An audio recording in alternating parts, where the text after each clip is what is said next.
If you play the London system, or you're thinking about adding it to your repertoire, you've probably chosen it because it's one of the most reliable and easy to learn openings in chess.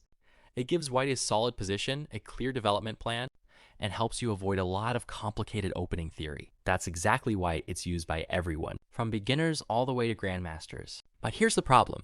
Most players think that once they know the opening moves, the hard part is over. In reality, the opening is only the beginning. The real battle starts in the middle game, and that's where many London system players make mistakes that completely throw away the advantages they built in the opening. Today, I'm going to show you the 3 biggest middle game mistakes London system players make, explain why they happen, and most importantly, show you how to avoid them. Let's begin with the first mistake, playing c4 too early. This is one of the most common mistakes among London system players. As soon as they finish developing their pieces, they automatically push the c-pawn to c4 because they believe it increases their control of the center. But in chess, timing is everything. Playing c4 too early can weaken your pawn on d4, reduce the flexibility of your pawn structure, and sometimes even give your opponent clear targets to attack. Instead of improving your position, you may actually make black's plan easier. Strong players don't push pawns just because they can. They push them because the position demands it. If black hasn't challenged your center yet, there's usually no reason to rush. Keeping your pawn on c3 gives you a solid structure and keeps your options open. However, if black plays c5 and starts fighting directly for the center, then c4 can become an excellent response, limiting black's activity and giving you more space. The lesson is simple. Don't play the same plan in every game. Let your opponent's position determine the right moment to push c4.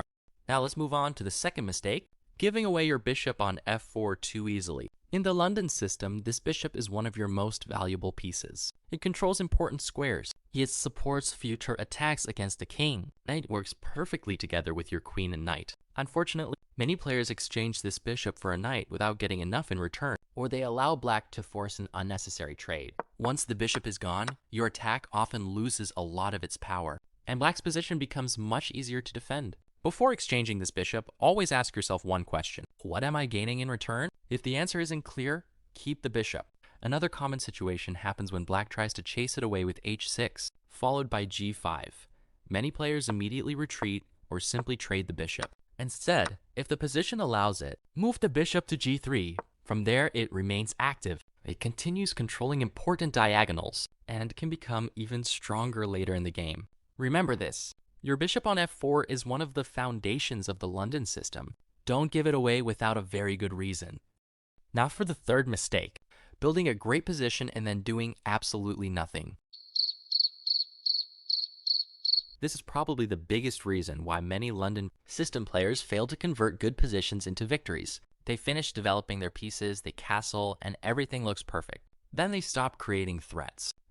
Instead of improving their position or starting an attack, they move their pieces back and forth while black gradually activates their own pieces and takes over the initiative. The London system is not just a safe opening, it is the foundation for a powerful attack. Once your king is safe and your center is secure, you should immediately start looking for active plans. One of the strongest ideas is placing your knight on e5, because a knight on e5 controls key squares, create tactical opportunities, stakes, and supports an attack against the enemy king. After that, your queen can often move to f3 or a2, working together with your bishop to increase the pressure. Depending on the position, ideas like h4, h5, or even lifting a rook into the attack can become extremely dangerous.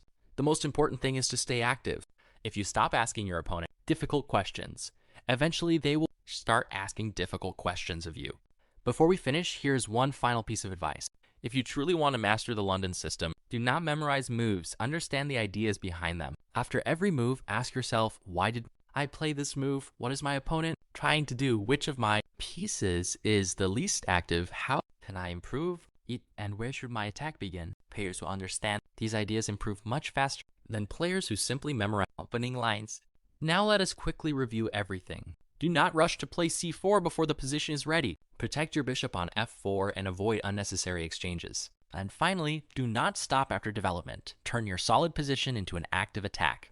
If you start applying these ideas in your own games, you will notice that your middle game becomes much clearer, your attacks become much stronger, and you will win far more games. With the London system, If you enjoyed this video, make sure to like the video, subscribe to the channel, and turn on notifications so you never miss future chess lessons.